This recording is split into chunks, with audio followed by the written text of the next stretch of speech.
Hi all and welcome to the video. In this one, it's the answers to your questions for the October 2016 Q&A.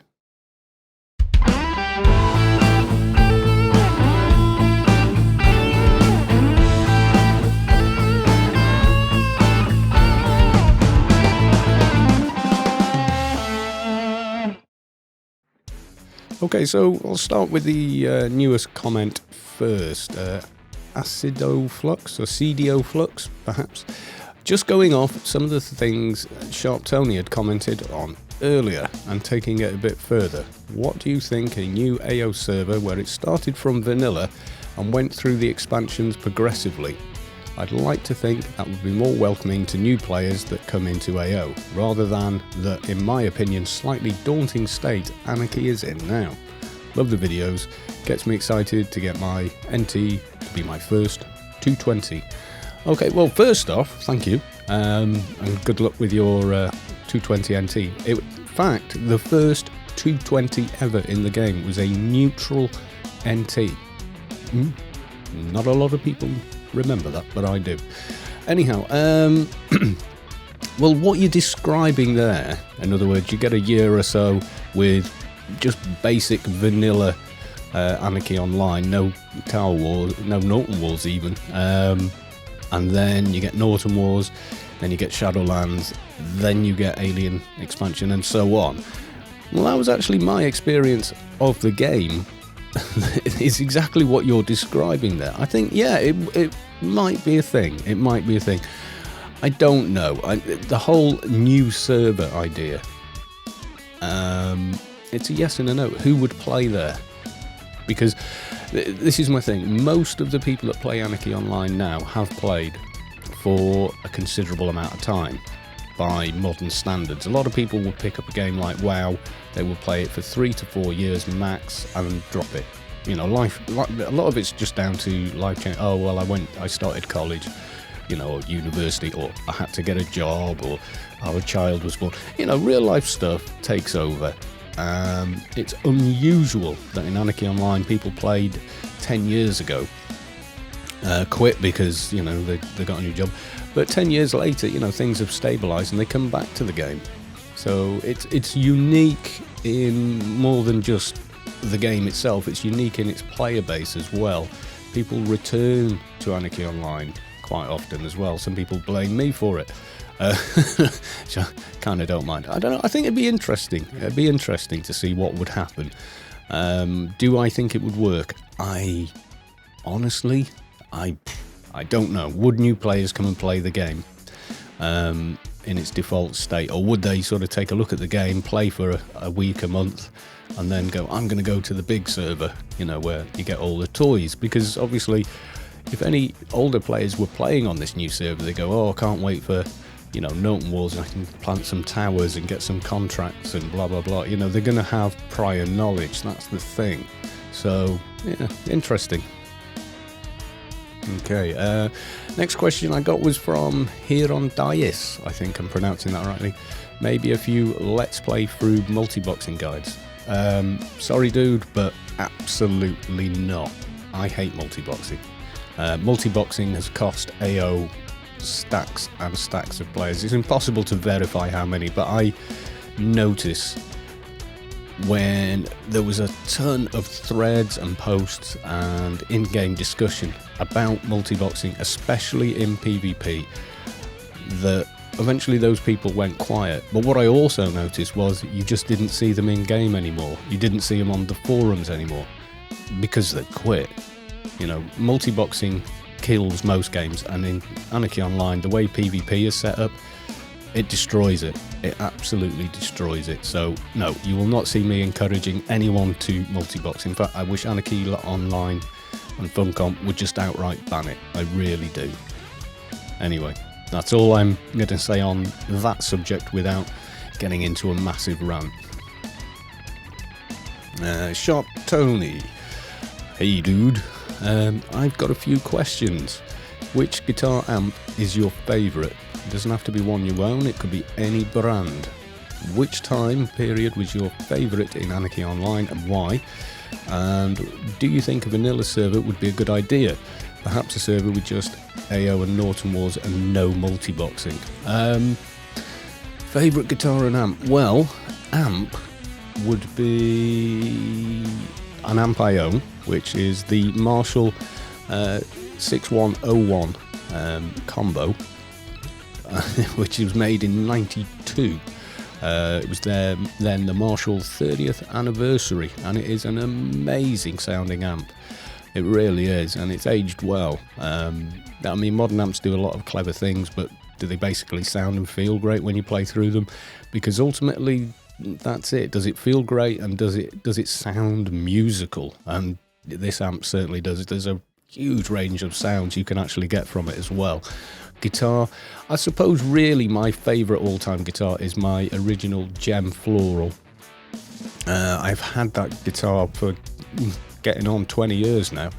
In fact, yeah, it is 20 years I've owned that guitar, and it has seen me through so many gigs, so much work, so much playing. It's unbelievable that it still works. I mean, God, it's got some battle scars, but the thing, you just pick it up, play it.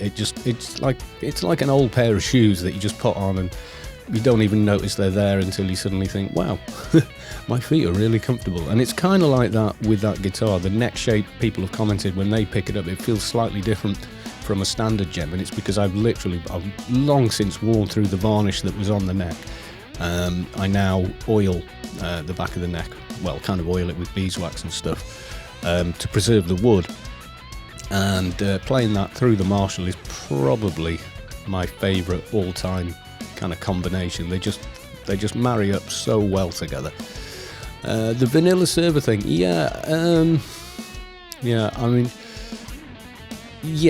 I've kind of answered that with the previous question because that person expanded upon that.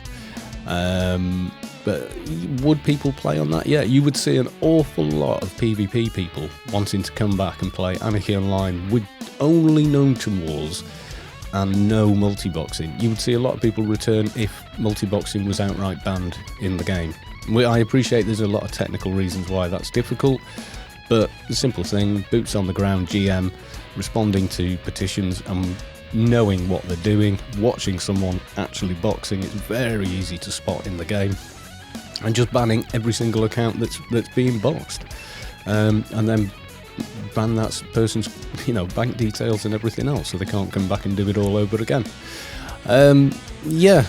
So I think that could work actually. It's just remove the multi-boxing, the PvP crowd would come back, because probably my favourite era in Anarchy Online was in its infancy. Now, is that rose-coloured spectacles?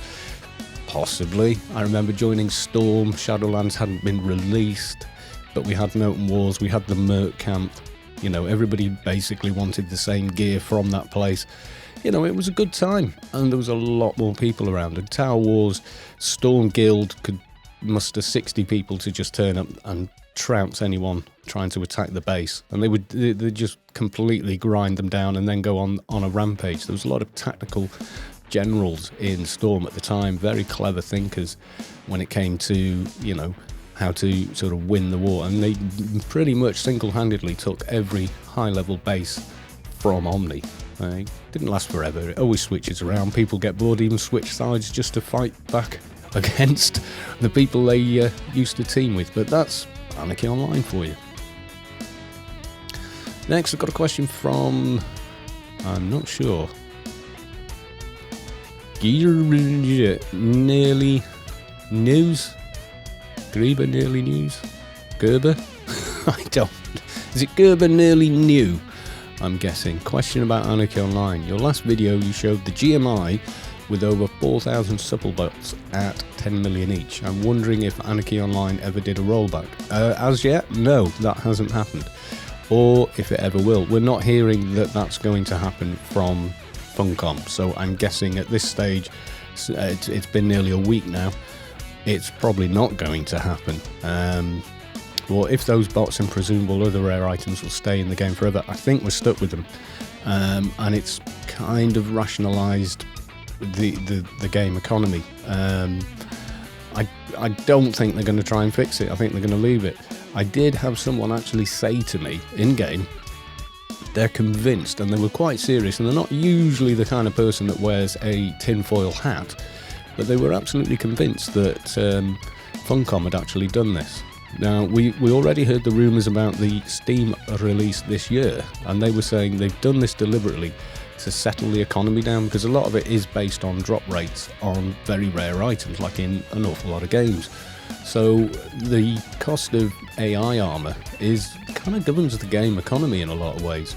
So suddenly doing this would make end game gear far more accessible to newer players. I mean, you can pick up a place for like a couple of $100 million. So suddenly, you know, players who've been around a long time have a few billion knocking around. Have suddenly, you know, can kit out every single character they've got in top-end armour. It's kind of totally changed the market. At one time last year, I think you were looking at 1.8 billion for a single piece of combined commando armour. You're now looking for the same quality piece at around 100 million. That's a vast, vast difference. Now, whether that's going to pan out and destroy the economy, or whether that actually fixes the economy, I honestly don't know. But duping items is bad. I mean, a server rollback would be equally as bad. As I mentioned there, with a Grace, which is an in-game item you buy with real money on the forum site, you can then sell in the GMI, and that's also part of the game economy. Now, those have fluctuated a heck of a lot in price. When they first hit the GMI, they were 1.8 billion. They then sort of rationalised it at about 250 to 350 mil, and that's 30 days game time on a full account. How the Supplebot thing is going to affect that, I don't know. It's watch this space and see what happens, I think. I'd also like to see Anarchy Online Let's Play Twinking version for Title 2 to Title 5. I'm not sure if you have one like that, or if twinking is even your thing. Oh, but it is. Very interesting to see theory crafting and gearing up for PvP or PvM. Yeah, I could do that. It would take a lot of work to make that kind of video, because if you've done the twinking yourself, you know you go through lots of different stages whereby you pre-build implants so you can ladder up to very high implants or what have you. And resetting perks several times just to get one single piece of armour on. That armour then allows you to get a certain weapon on, which allows you to get into the next implant. It's a very involved process, and sort of cutting that down to something manageable and watchable in a video format would be tricky, but I probably will give it a bit of a go. I mean, it's a complex enough process to do without thinking about which bits to record and edit and talk over, explaining what's going on, and not lose the person viewing it at the same time.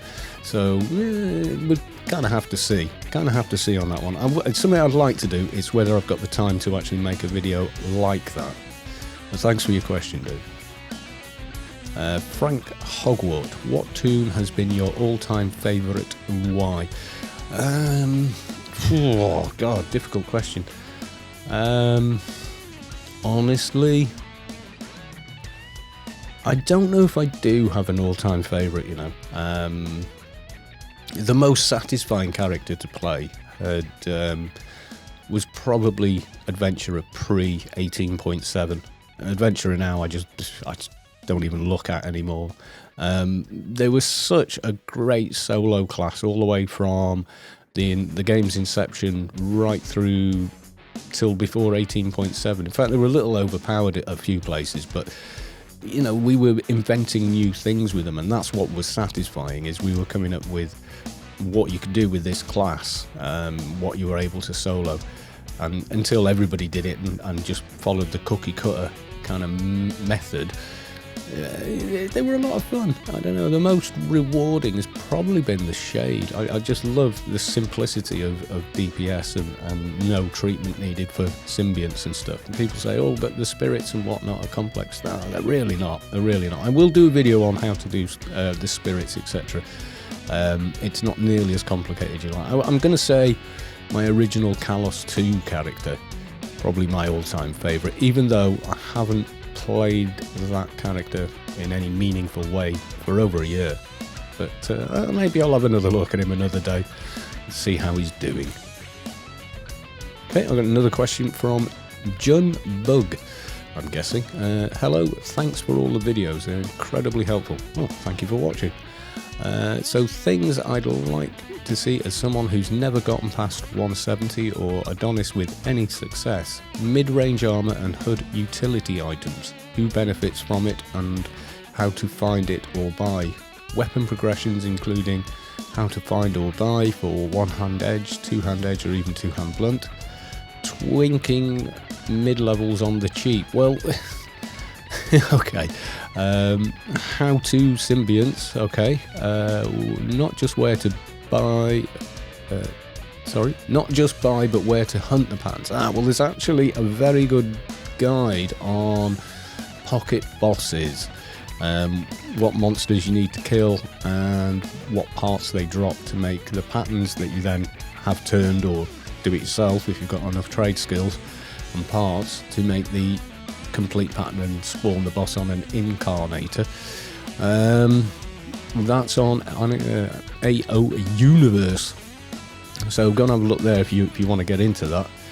All I would be doing is pretty much reading straight off the site if I did it, because that's what I would do. It's a hell of a lot to remember, to be honest with you.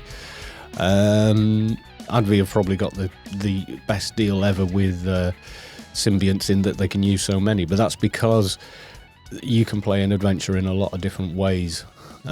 As you probably know, you can go pistol, one-hand edged, etc., more healer focused, whatever.